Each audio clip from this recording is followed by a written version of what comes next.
Previously, we have taken a real world situation and written an inequality from it. Let's go the other direction. Let's take an inequality and write a real world situation from it. So here's our inequality. It's 50 minus 3d is less than 30 minus 2d.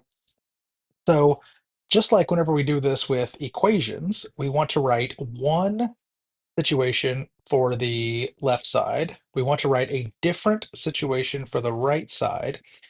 And then this right here in the middle is a less than symbol. So our question is going to be, when is left side less than or fewer than right side?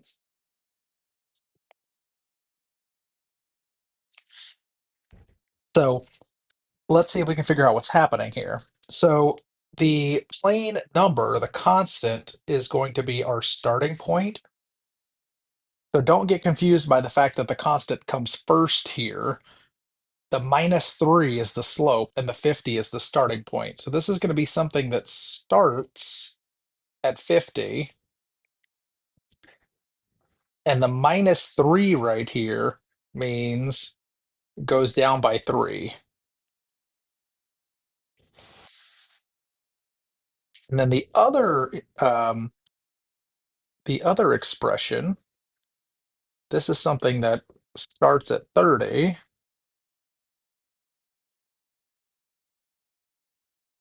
and then goes down by 2.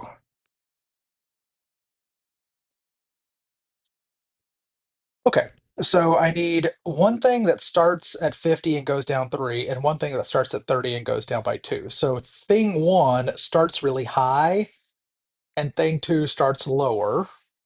But thing number 1, the one that starts at 50, is going down faster. It's going down by 3, and the other thing's going down by 2. So eventually, thing number 1 is going to be lower than thing number 2, and the thing that I want to know is just why.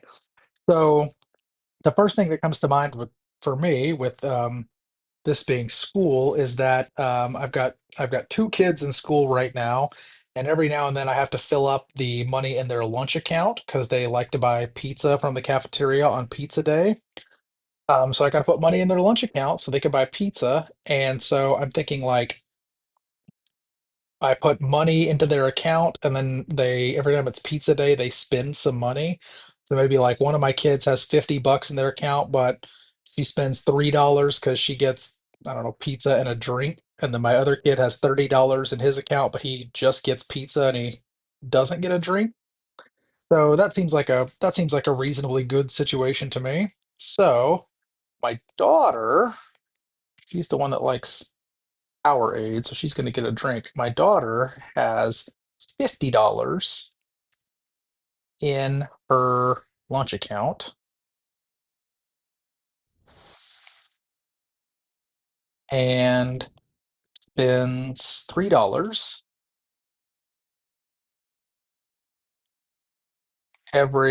she normally does it every week, but because it's D for the variables, I'm going to say every day. Spends $3 every day. She does not buy pizza every day, but I'm going to say every day because the variable's D. Every day on lunch. Let's say on pizza. She's a wild lady. She gets pizza every day. My son has $30 in his lunch account. We'll try not to read too much into why I give her more money than him, and spends $2 every day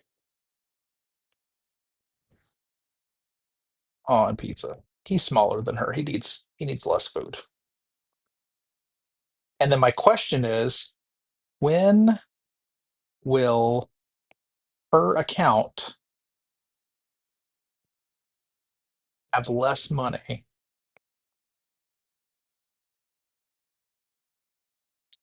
than his? Okay, both of them had a negative slope.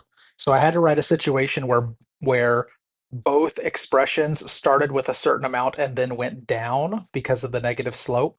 And then because the symbol was less than, I wanted to know when will the first expression be less than the second expression?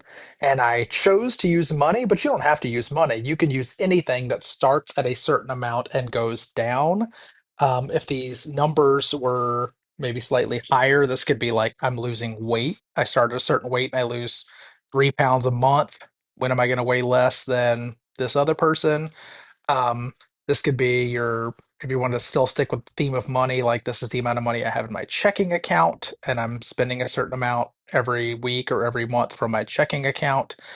Anything you can think of that starts at a certain amount and then decreases can be used for this problem situation, as long as your question is when will the first thing be lower than the second thing so that we correctly incorporate our less than symbol.